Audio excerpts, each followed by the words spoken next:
భారత్ పాక్ యుద్ధం తర్వాత భారత ప్రభుత్వం అఖిల పక్ష ఎంపీలను వివిధ దేశాలకు పంపించాలని నిర్ణయించింది సార్. ఇప్పటివరకు మనం చూసాం పాకిస్తాన్తో కన్వెన్షనల్ వార్ మాత్రమే. సో దౌత్యపరమైన యుద్ధాన్ని పాక్పై చేయాలి అని చెప్పి భారత్ అనుకుంటోందా? దీని వ్యూహం ఏంటి సార్? అంటే దౌత్యపరమైన యుద్ధం ఆల్రెడీ చేస్తోంది, దాన్ని మరింత తీవ్రతరం చేస్తుంది. కొత్తగా ఇప్పుడే మొదలు పెట్టడమే కాదు, డిప్లొమాటిక్ వార్ ఎప్పుడూ ఉంటుంది, అది ఇప్పుడు తీవ్రతరం చేస్తుంది. దీనికి మీరు అన్నట్టు మా ఎంపీలే కాదు, కొంతమంది మాజీ ఎంపీలు కూడా ఉన్నారు. ప్రతిపక్ష నేతలతో కూడినటువంటి బృందాలు 40 కంట్రీస్ తిరుగుతున్నాయి. ఇందులో ఇంట్రెస్టింగ్ ఏంటంటే అమెరికాకు, యూరప్కు కాంగ్రెస్ ఎంపీ శశి థరూర్ నాయకత్వం వహిస్తున్నాడు. ఎందుకంటే వాళ్ళకి అర్థమయ్యే ఇంగ్లీష్లో అందంగా చెప్పగలడు కూడా. అందులో ఆయన యునైటెడ్ నేషన్స్లో అండర్ సెక్రటరీ జనరల్గా పనిచేశాడు కనుక యునైటెడ్ నేషన్స్లో ఆ అత్యున్నత స్థాయిలో పనిచేసిన వ్యక్తికి అమెరికాలో, యూరోప్లో అద్భుతమైన సంబంధాలు ఉంటాయి. లేనిది యునైటెడ్ నేషన్ అండర్ సెక్రటరీ జనరల్గా పనిచేయలేడు కదా. ఆయన ఇండియా తరఫున సెక్రటరీ జనరల్ కూడా పోటీ చేసి ఓడిపోయాడు. బట్ స్టిల్ అండర్ సెక్రటరీ జనరల్గా నెక్స్ట్ టు సెక్రటరీ జనరల్గా పనిచేశాడు. సో అందువల్ల ఆయనకు డిప్లొమాటిక్గా చాలా బ్రహ్మాండమైన కాంటాక్ట్స్ ఉంటాయి. అద్భుతమైన అమెరికన్లకు, బ్రిటిషర్లకు, యూరోపియన్లకు రాని ఇంగ్లీష్లో చెప్పగలడు. So highly articulating, wonderful intellectual. Congress party Lakshman రేఖలు దాటచ్చు, కానీ ఇంగ్లీష్లో మాత్రం ఆయన కొత్త కొత్త పదాలను సృష్టిస్తూ ఉంటాడు కూడా. So is ability to communicate and articulate India's position is absolutely unparalleled, అందులో అనుమానమే లేదు. సో అందువల్ల ఆయన నాయకత్వం, ఆయన ministry of external affairs parliamentary standing committee కూడా చైర్మన్ అయినా. సో ఆయనే కాదు, కాంగ్రెస్ హయాంలో విదేశాంగ శాఖ మంత్రిగా పనిచేసిన సల్మాన్ ఖుర్షీద్ చాలా వెరీ టాలెంటెడ్ లీడర్, అద్భుతంగా కమ్యూనికేట్ చేయగలిగే కెపాసిటీ ఉన్న నాయకుల్లో ఒకరు. శశి థరూర్ అంతా పాపులర్ కాకపోవచ్చు. Salman Khurshid is sent to Japan పంపుతున్నారు. శ్రీకాంత్ సింధే అని young MP, I think Shiv Sena MP అనుకుంటాను, సబ్జెక్ట్ టు కరెక్షన్, ఆయనను మిడిల్ ఈస్ట్ కంట్రీస్ పంపుతున్నారు. ఈవెన్ ప్రభుత్వాన్ని, భారతీయ జనతా పార్టీని తీవ్రంగా విమర్శించేటువంటి నాయకులు కూడా ఏదో శశి థరూర్ పంపుతున్నారు. ఆయన ఈ మధ్య కాంగ్రెస్ హైకమాండ్ గ్యాప్ వచ్చింది కనుక ఆయన పంపుతున్నారని అనలేము, ఎందుకంటే సల్మాన్ ఖుర్షీద్కు కాంగ్రెస్ హైకమాండ్ గ్యాప్ ఏం లేదు. ఆ మేరకు అసదుద్దీన్ ఒవైసీ నరేంద్ర మోడీ ప్రభుత్వం పైన ఒంటికాలతో లేస్తాడు. సైద్ధాంతికంగా బీజేపీని తీవ్రంగా వ్యతిరేకించే సిపిఎం రాజ్యసభలో పక్ష నేత జాన్ బ్రెటాస్, ఇలాంటి వాళ్ళు కూడా వెళ్తున్నారు. సో అందువల్ల డెఫినెట్లీ మోడీ ప్రభుత్వం చాలా మంచి పని చేస్తుంది. This is how the government should function. ఇది ఆదర్శం ప్రభుత్వం, ఇది దేశానికి సంబంధించి. నేను డే 1 నుంచి ఈ క్రైసిస్ వచ్చినప్పుడు చెప్తున్నాను, భారతదేశంగా స్పందించాలి. నేషన్ ఫస్ట్, పాలిటిక్స్ నెక్స్ట్ కూడా కాదు. పాలిటిక్స్ లాస్ట్ ఎల్ఏఎస్టీ లాస్ట్, అది కూడా అవసరం లేదన్నాను. కానీ పాలిటీషియన్లు పాలిటిక్స్ లేకుండా బతకలేరు కనుక అట్లీస్ట్ లాస్ట్ అన్నాను. ఎందుకు? This is a country issue. ఇప్పుడు ఆపరేషన్ సింధూర్ ఒక రాజకీయ పార్టీ పని కాదు. దాన్ని ఓన్ చేసుకోవటానికి, సైన్యాన్ని కూడా రాజకీయంగా వాడుకోవటానికి ప్రయత్నాలు జరుగుతున్నాయి. దేశాన్ని డివైడ్ చేస్తానికి నీచమైన ఆర్మీ అధికారుల మతాలు, కులాల లెక్క పెడుతున్నారు, వాళ్ళని అవమానిస్తున్నారు. ఇందులో సైన్యం కన్నా మోడీయే గొప్ప అనే ఒక బ్రాండింగ్ ఇచ్చే ప్రయత్నం, ఇవన్నీ జరుగుతున్నాయి దేశంగా. ముఖ్యంగా దీన్ని పాకిస్తాన్ హిందూ ముస్లిం ఇష్యూగా ప్రజెంట్ చేస్తే దానికి సమర్థించే రీతిలో మన దేశంలో కూడా కొంతమంది అసీం మునీర్ సేవలో పడిపోయారు, ముల్లా మునీర్ సేవలో పడిపోయారు. ఇవన్నీ జరుగుతున్నాయి. But still government has taken a position, చాలా కరెక్ట్ పొజిషన్ తీసుకుంది. ప్రపంచంలో 40 దేశాలకు చెప్పాలి అని తీసుకున్న నిర్ణయం, అది కూడా అన్ని పార్టీల వాళ్ళను, అంటే ఇండియాను రిప్రజెంట్ చేస్తున్నాం. ఇది చాలా అప్రిషియబుల్. నేను అందుకే తిరంగ యాత్ర చర్చించినప్పుడు అదే చెప్పాను. తిరంగ యాత్ర కూడా భారతీయ జనతా పార్టీ చేయడం కాదు, బీజేపీ చేయొచ్చు, తప్పలేదు రాజకీయ పార్టీగా, కానీ ప్రభుత్వం తరఫున తిరంగ యాత్రలు చేయాలి అని ఉదాహరణ కూడా చెప్పాను. మీరు రామ్లీలా మైదాన్లో నరేంద్ర మోడీ పక్కన రాహుల్ గాంధీ, అటుపక్కన రాజ్నాథ్ సింగ్, అటుపక్కన మల్లికార్జున్ ఖర్గే, ఇటుపక్కన అమిత్ షా, ఆ పక్కన అసదుద్దీన్ ఒవైసీ, ఇలా ముందుకెళ్తుంటే ఎంత ఎఫెక్టివ్గా ఉంటుంది. అటుపక్క స్టాలిన్, ఇటుపక్క స్టాలిన్ పక్కన యోగి ఆదిత్యనాథ్, యోగి ఆదిత్యనాథ్ పక్కనే అఖిలేష్ యాదవ్, ఇలా వెళ్ళండి, మీరు ఒక ర్యాలీ తీయండి, అసలు ప్రపంచానికి ఎంత అద్భుతమైన సందేశాన్ని ఇస్తాం. ఇది నేను తిరంగ యాత్రప్పుడు చెప్పాను. కనీసం అక్కడ చేయకపోయినా ఇక్కడ చేస్తున్నారు, చాలా గొప్పతనం.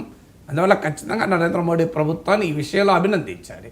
ఇక మరి ఎందుకు అవసరం కూడా ఉంది ఇప్పుడు, అభినందించడమే కాదు, డిప్లొమాటిక్గా తీసుకుంటే ఇండియాకు కొన్ని ప్లస్లు ఉన్నాయి, కొన్ని మైనస్లు ఉన్నాయి. ఎపిసోడ్లో ముందు ప్లస్లు చెప్తాను. ప్లస్ ఏంటి, పాకిస్తాన్కు మెటీరియల్గా సపోర్ట్ చేసింది ఒక్క దేశమే, తుర్కీయే. అంతకు ముందు నుంచి సపోర్ట్ చేస్తున్న చైనా మిలిటరీ సపోర్ట్ ఉంది. మిగతా అన్ని దేశాలు, మీరు ప్రపంచంలో ఏ దేశము కూడా మెటీరియల్గా సపోర్ట్ చేస్తామని ముందుకు రాలే. ఒక రకంగా పాకిస్తాన్కు డైరెక్ట్గా ప్రోయాక్టివ్గా సపోర్ట్ ఈ ఇష్యూలో లభించలేదు. ఇది ఇండియాకున్న మొదటి అంశం. రెండు, దీన్ని ముస్లింల ఐడెంటిటీ ఇష్యూగా పాకిస్తాన్ ప్రజెంట్ చేసే ప్రయత్నం చేసింది. మన దేశంలో కొంతమంది నాయకులు దానికి అనుకూలంగా, అంటే అసీం మునీర్ పాకిస్తాన్ లక్ష్యాలను నెరవేర్చే క్రమంలో మన దేశంలో కూడా కొంతమంది అదే పనిచేశారు. కానీ మీకు ఎక్కడ ఏ ముస్లిం కంట్రీ కూడా ముందుకు రాలి, ఎక్సెప్ట్ తుర్కీయే.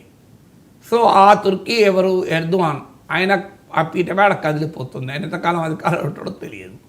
సో మీరు గమనించండి, ఇది ఒక డిప్లొమాటిక్గా అడ్వాంటేజ్ కదా. అంటే ఈ ఇన్సిడెంట్ జరిగినప్పుడు, పహల్గాం దాడి జరిగినప్పుడు నరేంద్ర మోడీ సౌదీ అరేబియాలో ఉన్నాడు. సో అందువల్ల ఇస్లామిక్ కంట్రీస్ కూడా సానుకూలంగా రియాక్ట్ కాలే, డిప్లొమాటిక్గా విక్టరీ.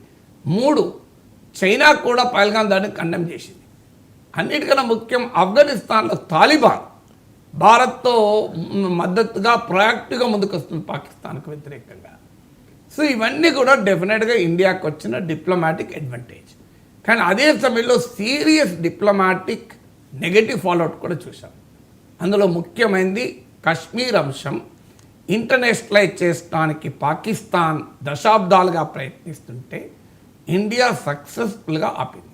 ఈసారి మొదటిసారి పాకిస్తాన్ ఈ విషయంలో థ్యాంక్స్ టు ట్రంప్, లేదా మన ప్రభుత్వం కూడా ట్రంప్ పట్ల ఉండాల్సినంత గట్టిగా ఉండకపోవడం వల్ల ట్రంప్ దీన్ని ఇంటర్నేషనలైజ్ చేసే పని చేశాడు. కాశ్మీర్ పైన మధ్యవర్తిత్వం చేస్తానని పదే పదే మాట్లాడడం, ఆ కాల్పుల విరమణను ముందే తాను ప్రకటించడం, భారతదేశం ప్రకటించక ముందు దాన్ని డ్యామేజ్ కంట్రోల్గా చాలా ప్రయత్నం ప్రభుత్వం చేసినా క్లియర్గా కనబడుతుంది. ట్రంప్కు ముందు తెలిసింది, ట్రంప్ నేనే చేయించిన అని చెప్తున్నాడు.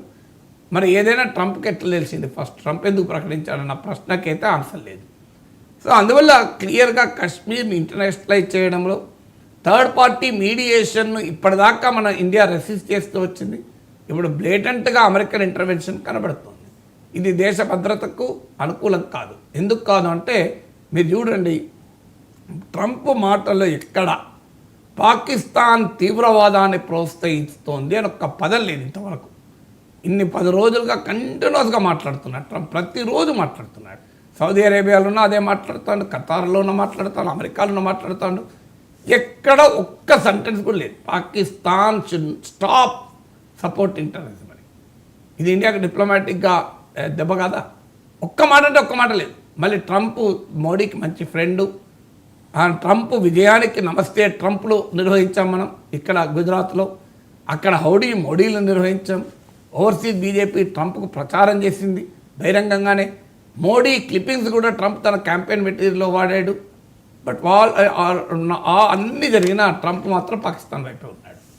ఆఖరికి తుర్కీ పాకిస్తాన్కు ఆయుధాలు సరఫరా చేసిన తుర్కీతో డీల్ కుదుర్చుకున్నాడు. ఇవాళ పత్రికల్లో కూడా చూడండి, దాని డీల్ కుదుర్చుకున్నాడు, అది కూడా మిలిటరీ డీల్ కుదుర్చుకున్నాడు. F-16 ప్యాకేజ్ ఇచ్చాడు అంతకు ముందే పాకిస్తాన్కు. సో ఒక్క మాట పాకిస్తాన్ టెర్రరిజం అన్న పదం వాడతలేడు. పైగా ఇండియాను పాకిస్తాన్ కలిపి మాట్లాడుతున్నాడు. రెండు గ్రేట్ నేషన్స్, గ్రేట్ లీడర్స్ అని. ఇది కూడా భారత విధానం కాదు. ఐఫనేటింగ్ ఇండియా అండ్ పాకిస్తాన్ అనేది మన విధానం కాదు. డీఐఫనేటింగ్ ఇండియా అండ్ పాకిస్తాన్, పాకిస్తాన్ వేరు భారత్ వేరు, రెండింటి కలిపి చూడొద్దు అన్నది మన విధానం. ట్రంప్ పదే పదే కలిపి చూసినా మన వాళ్ళ రెస్పాన్స్ చాలా వీక్గా. ఫారిన్ మినిస్టర్ 4 రోజుల తర్వాత రెస్పాండ్ అయ్యాడు. నరేంద్ర మోడీ నోట ఇంతవరకు ఈ అంశం అసలు ట్రంప్ అన్నది కూడా ఆయన ప్రస్తావించలేదు. ట్రంప్ మాత్రం పదే పదే అంటున్నా ఎక్కడా మోడీ ఇంతవరకు దీన్ని తప్పు అని ఆయన స్థాయిలో ప్రత్యక్షంగానో పరోక్షంగానో మాట్లాడతలేడు. సో ఇది ఖచ్చితంగా డిప్లొమాటిక్గా మనకు నష్టం. సో అందువల్ల ఈ పరిణామాల నేపథ్యం IMF రుణం 25 కంట్రీస్ IMFలో ఉంటాయి, మనం ఒక్కరమే అబ్స్టైన్ చేశాం. IMFలో అమెరికా ఇన్ఫ్లుయెన్స్ ఉంది కాదని అనను. అమెరికా, యూరోప్ అండ్ UK కలిస్తే 50%కు పైగా, జపాన్ కూడా కలిస్తే 60%. అందువల్ల IMF రుణము రాకుండా ఉండాలంటే మనం అమెరికాతో, యూరప్తో డిప్లొమాటిక్గా చేయగలిగిన ప్రయత్నం చేశాం, కానీ సక్సెస్ కాలేదు. ఒక్క ఇండియానే 25 కంట్రీస్ ఉన్న బాడీలో ఒక్క కంట్రీ కూడా మన సపోర్ట్గా అబ్స్టైన్ చేయలేదు. మన ఇండియా ఒక్కటే అబ్స్టైన్ చేసింది. యునైటెడ్ నేషన్స్ సెక్యూరిటీ కౌన్సిల్లో పాకిస్తాన్ ఈ అంశాన్ని లేవనెత్తింది. అఫ్కోర్స్ మనం సాధించింది అక్కడ ఏంటంటే యునైటెడ్ సెక్యూరిటీ కౌన్సిల్ ఒక రెజల్యూషన్ చేయలే, ఒక స్టేట్మెంట్ ఇవ్వలే. బట్ అట్లీస్ట్ పాకిస్తాన్ సెక్యూరిటీ కౌన్సిల్లో చర్చ వరకు కూడా సాధించగలిగింది. అన్నిటికన్నా ముఖ్యంగా సెక్యూరిటీ కౌన్సిల్ యునైటెడ్ నేషన్స్లో అమెరికా ప్రతిపాదించింది పహల్గాం దాడిని ఖండిస్తూ ఒక స్టేట్మెంట్. ఆ స్టేట్మెంట్ అంటే ఇండియా వైఖరిని ఖండిస్తూ స్టేట్మెంట్ ఇవ్వాలని పాకిస్తాన్ ప్రయత్నించింది, దాన్ని ఇండియా సక్సెస్ఫుల్గా ఆపగలిగింది. కానీ పహల్గాం దాడిని ఖండిస్తూ పాకిస్తాన్ UN అమెరికా ఒక రెజల్యూషన్ పెట్టింది. దాంట్లో ముందు ది రెసిస్టెన్స్ ఫ్రంట్ పేరు కూడా ఉంది.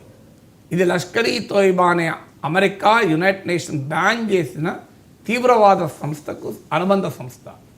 కానీ పాకిస్తాన్ ఇన్ఫ్లుయెన్స్లో యునైటెడ్ నేషన్ సెక్యూరిటీ కౌన్సిల్లో అమెరికా ప్రపోజ్ చేసిన తీర్మానంలో ద రెసిస్టెన్స్ ఫ్రంట్ అన్న పదం తీసేశారు. ఇవన్నీ కూడా మనకు క్లియర్గా డిప్లొమాటిక్ రివర్సల్స్.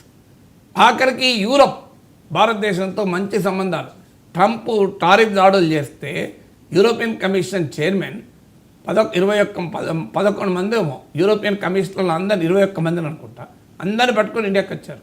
మరి where is European commission now? ఎక్కడ జర్మన్ ఛాన్సలర్ ఏమయ్యాడు, ఫ్రెంచ్ ప్రెసిడెంట్ ఏమయ్యాడు, UK ప్రైమ్ మినిస్టర్ ఏమయ్యాడు? ఒక్కరన్నా మాట్లాడుతున్నారా? జార్జియా మెలోనీ ఏమైంది? Nobody speaking. అంటే క్లియర్గా వెస్ట్రన్ కంట్రీస్ను మనం మాట్లాడించలేకపోయాం. అంటే పాకిస్తాన్కు ఒక రకంగా ఇవన్నీ అనుకూల అంశాలే.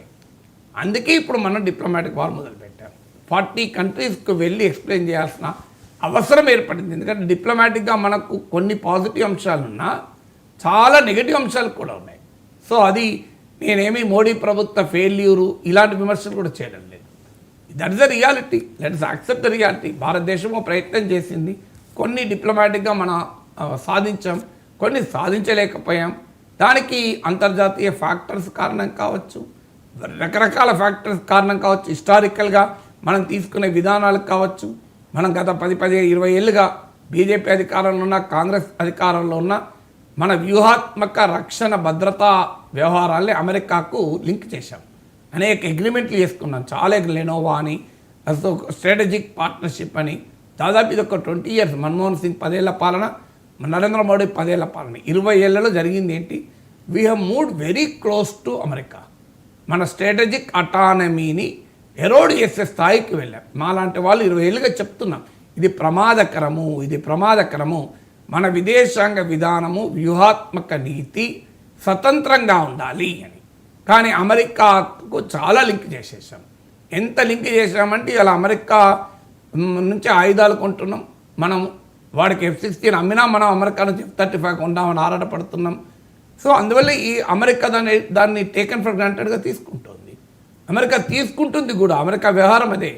కెనడా, యూరోప్ అమెరికా పైన ఆధారపడితే ఇవాళ అమెరికా ఏం చేస్తుంది? ఆ దేశాలతో వ్యవహరిస్తున్న తీరు చూస్తున్నాం కదా.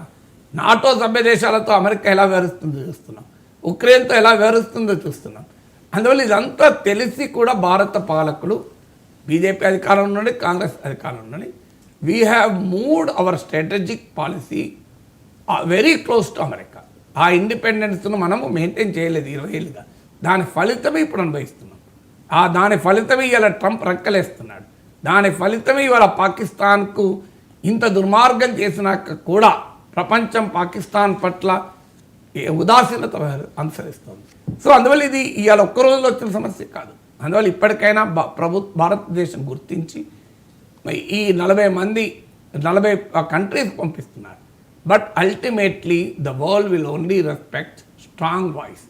The world will only respect independent voice. ఒక్కసారి నీ స్వతంత్ర విదేశాంగ విధానాన్ని, స్వతంత్ర వ్యూహాత్మక విధానాన్ని, స్ట్రాటజిక్ అటానమీని డైల్యూట్ చేస్తే ప్రపంచం నేను రెస్పెక్ట్ చెయ్యదు అనడానికి ఈ అనుభవాలకు ఉదాహరణ. సో లెటర్ సి, ఒకటి డిప్లొమాటిక్ వార్, రెండు మన strategic autonomy and independent foreign పాలసీలో అన్కాంప్రమైజింగ్గా ఉండగలడం. యూరోప్ విషయంలో మన జయశంకర్ ఎంత బాగా మాట్లాడాడు, we need partners not preachers అన్నాడు. కానీ ట్రంప్ విషయంలో మాట్లాడటానికి అదే రకమైన పదం లేదు, షార్ప్నెస్ లేదు. లేక దానికి కారణం జయశంకర్కో మోడీకో మాట్లాడరాక కాదు, but somehow we have moved very close to US. అందువల్ల మన డిపెండెన్సీని పెంచుకున్నాం, దాని ఫలితం ఇవాళ అనుభవిస్తున్నాం. అందువల్ల ఇది లాంగ్ టర్మ్లో కరెక్ట్ చేయాల్సినటువంటి విధానం. ఇమీడియట్గా మాత్రం ఖచ్చితంగా పాకిస్తాన్ ఇది దేశీయంగా మనం ఏం మార్చుకుందాం. కానీ అంతర్జాతీయంగా వచ్చినప్పుడు భారతదేశం అంతా ఒకటే కనుక అన్ని పార్టీల నాయకులు వెళ్ళి 40 దేశాలు కాదు 200 దేశాలకు వెళ్ళి పాకిస్తాన్ దుర్మార్గాన్ని ప్రపంచం ముందు పెట్టాలి. శత్రువుకి శత్రువు మిత్రుడు అంటారు కదా సార్. ఆఫ్ఘనిస్తాన్ విదేశాంగ మంత్రితో మన విదేశాంగ మంత్రి జయశంకర్ మీట్ అయ్యారు. సో తాలిబాన్లతో ఫ్రెండ్షిప్, భారత వ్యూహం ఏంటి సార్? అంటే ఒకటి దీంట్లో రెండు